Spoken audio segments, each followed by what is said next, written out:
They just have to like you. So what are some of the biggest mistakes you see people make when they're out and networking, and like besides obviously like not being with the right people, but if they're making that first connection or trying to build those introductions or those relationships, what are some of the pitfalls they should avoid?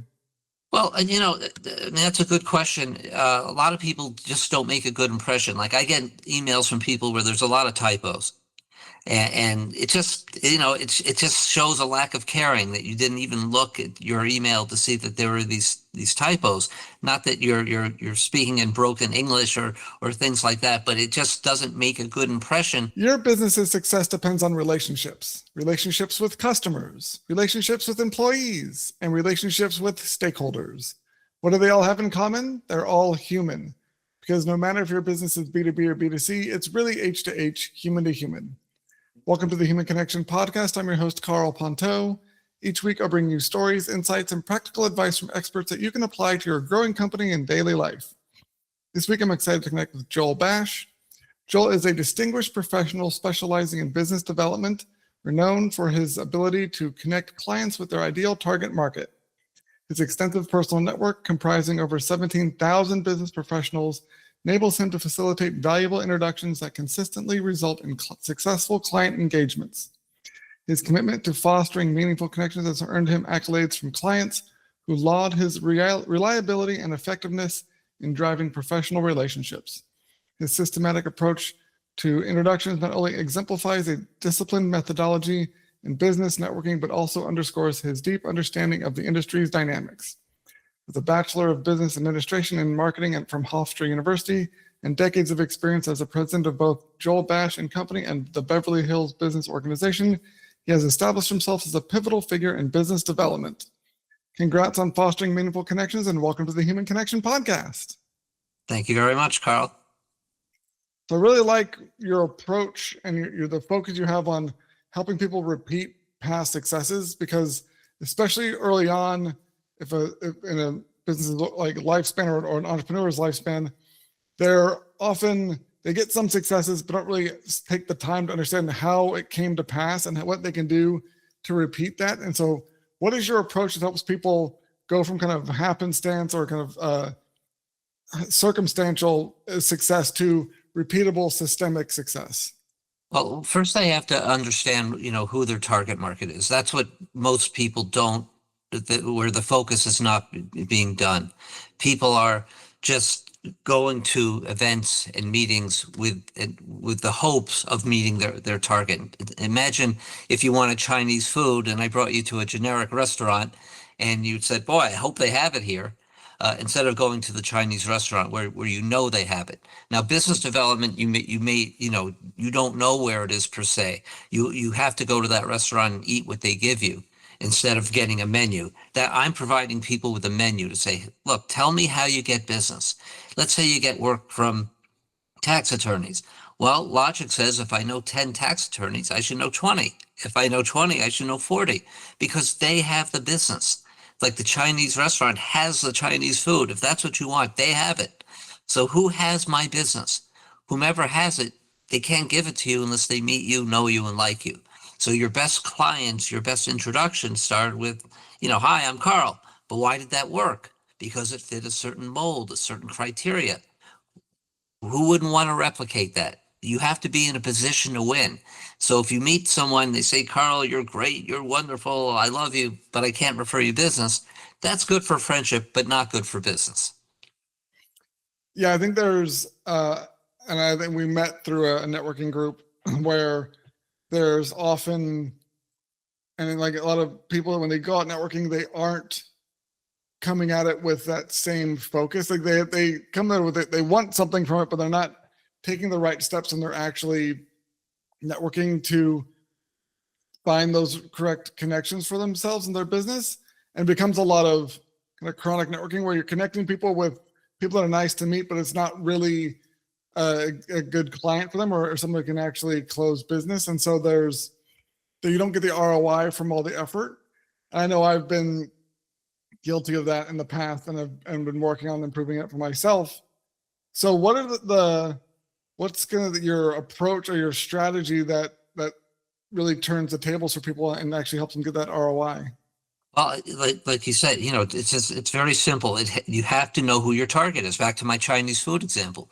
If Chinese food is what you're looking for, you know where it is. It's at the Chinese restaurant. If you want to meet tax attorneys, let's say, well, how do I meet them? Well, who knows them? Other attorneys, CPAs, wealth advisors. These are the people I need to know so I can get referrals to tax attorneys or other people that know them. But the key is to know who your target is so you can get in front of them. It's all discipline. It's like picking up a weight, doing this. Couldn't be more simple, but there's no shortcut to it. I have to do it in order to build up this muscle. So it's just, there's a huge difference between networking and business development. Networking is I went to this event, I got 40 cards. Business development is I met my target. I'm in a position to win. I'm meeting people that can bring me business. And that's what we all need to do. So once they've met the right people, how do they make that initial first connection in a way that is more likely to lead to business? Because I'm sure there's people that have got that first step down. They're going where they're in what I call like a target rich environment or somewhere where there's a lot of people they're looking to meet. What is the way they can go about actually connecting with those people in a way that is more likely to lead to the success they want? Because I'm sure you could be in a if you're in a great, like on a boat in on a pond full of fish and you don't have a rod, you're still not going to catch anything with your bare hands, or less likely to. So what are your approaches that you recommend people use when they're talking to the right people to make sure you're actually connecting in the right way? Well, it's all about being their friend. It's all about, having them comfortable with you. And that's through socializing. So if there's anything in common, sports, music, dinners, lunches, whatever, where they get to know you, it's like you always put yourself in the other person's shoes. Someone comes to me and wants my business. Why would I give it to them? Well, I trust them. I've known them. I feel comfortable with them. They made a good impression. That's all you can do. You can't make anybody give you business, but it's kind of like shots on goal in sports. If I'm shooting at the goal, I can't, control whether it's going to go in or not. But if I have enough shots, some of them are going to go in. It's the same thing in business development with the right people. You're not going to hit it off with everyone, but if you're meeting the right people, you're going to hit it off with a lot of them, and now you're in a position to get the business. And I noticed one of the things you said about the way that you build that friendship or connection was through activities or shared interests that were not necessarily related to businesses, like sports or like there are all these things that were the human aspects of a person, not just their job title or their business experience, but it's more about bonding over like events or experiences that anyone could have in their life. And so I think it's a big distinction because I think so many people get wrapped up in just their job title or their role or the business. They just want to talk about the business when they're trying to connect with people. But that often isn't the best way, because they're much more likely to have a shared experience or have a deeper bond form if both your kids play soccer or you both have the favorite holiday vacation spot during like the summers. And so what is, when you're actually like standing in front of someone, what is your strategy? What is your approach to engaging with them and showing them that you're interested in them? Well, you have to be true to yourself. And as I said, you're not going to please everyone. But, if you have good virtues and you're a nice person, you're friendly, most people are going to appreciate that. And again, it's staying in touch with them as much as you can, as well as you can, having them become familiar with you. And even then, obviously there's no guarantees to anything, but you want to do what you believe in. You don't want to regret anything. Oh, I should have, followed up with them 2 weeks later. I should have sent them a thank you note, or you have to do what you believe in. And again, it's all about being disciplined. And once you do the best you can, then things happen or they don't happen, but at least you did the best you could. And it's not about stressing about it. It's about just doing, what needs to be done. And then, you see what happens. So for someone who has obviously been doing this for a very long time and has a big network, do you have any particular stories or times when you've met someone that really stood out in your mind that can be an example of how you apply what we've been talking about? Well, look, I mean, everybody's different, and the world is very small today. And I'm meeting people all over the country every day now. Granted, it's a lot harder to bond with someone over a Zoom, but still, as I said, it's just something that if that person fits your target, you have to. It just behooves you to get to know that person and plant the seed. So I don't have any particular example of something that, I just know that if you're meeting your target, you're going to get business because they have it, and they need to give it to someone like you. They just have to like you. So what are some of the biggest mistakes you see people make when they're out and networking, and like besides obviously like not being with the right people, but if they're making that first connection or trying to build those introductions or those relationships, what are some of the pitfalls they should avoid? Well, and that's a good question. A lot of people just don't make a good impression. Like I get emails from people where there's a lot of typos. And it just, it just shows a lack of caring that you didn't even look at your email to see that there were these typos. Not that you're speaking in broken English or things like that, but it just doesn't make a good impression. And so you want to always make the best impression you can. Other things where some people get political. Some people get just bring up things that are controversial, which causes unrest in some people. So it's all about making a good impression and just having your sincerity come through. Yeah, one of the things I definitely agree that, especially when making a first impression via email, having well written, properly spelled, and proper grammar is important.